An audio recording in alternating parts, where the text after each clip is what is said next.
Okay, today we're going to be solving and writing addition equations. Solving and writing addition equations. So, last time we were using mental math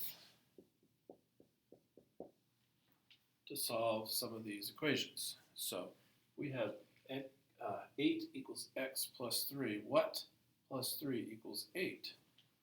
Well, we can mentally figure out that x would have to be 5.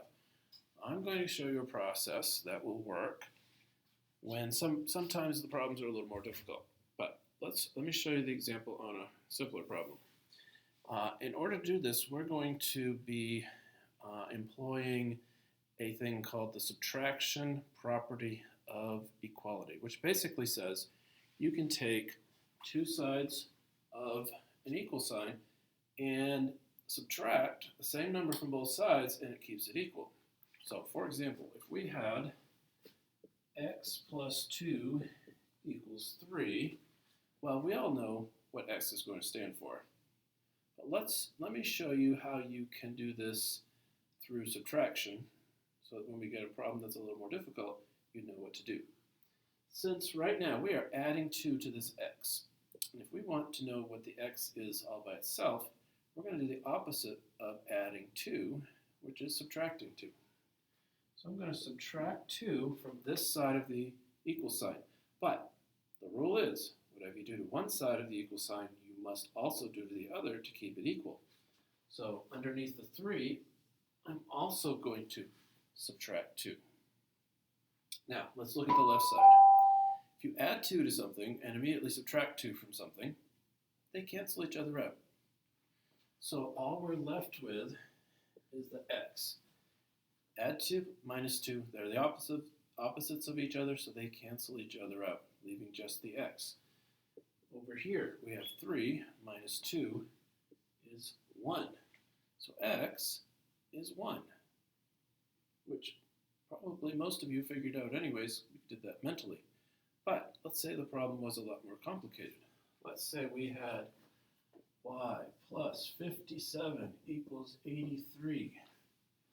We might not be able to figure out mentally what plus 57 equals 83, but if we use the subtraction property of equality, we can subtract 57 from both sides to get this plus 57 to cancel. But what was that rule I just mentioned a minute ago? Whatever you do to one side of the equal sign, you have to do to the other. So over here, we'll also subtract 57. On this side, the plus 57 and the minus 57 cancel each other out, leaving just our y. Over here, we're going to subtract 6, 2, x is 26. And if you want to double check, add 26 plus 57 and you should get 83. Let's double check. That's 13, carry the 1, 3, 8. We know this is the right answer.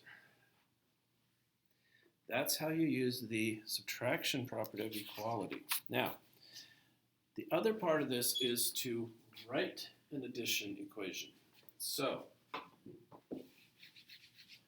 let me read you a word problem, and we're going to write an equation based on that word problem. It must be an addition equation.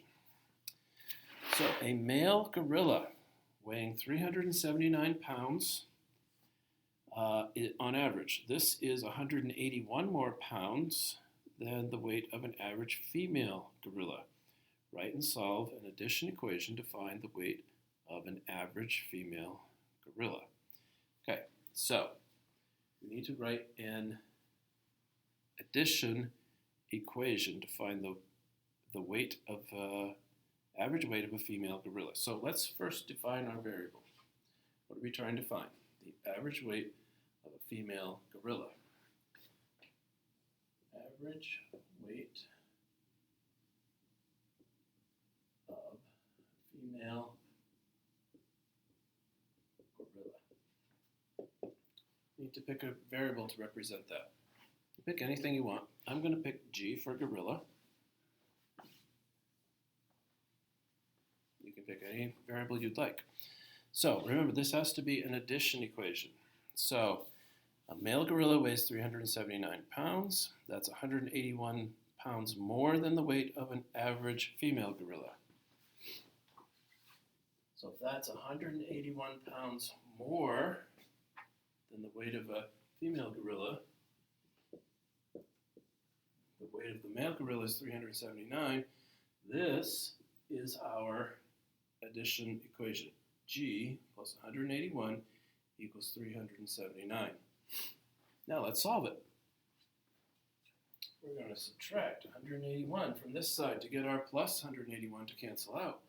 But what's that rule that I just mentioned? We have to do the same thing to this side. Minus 181. These two 181s, a plus and a minus, cancel each other out, leaving G. And over here we have 8, 9, 1. The average weight of a female gorilla is 198. I believe we are talking pounds, yes. So this is how you write and then solve an addition equation.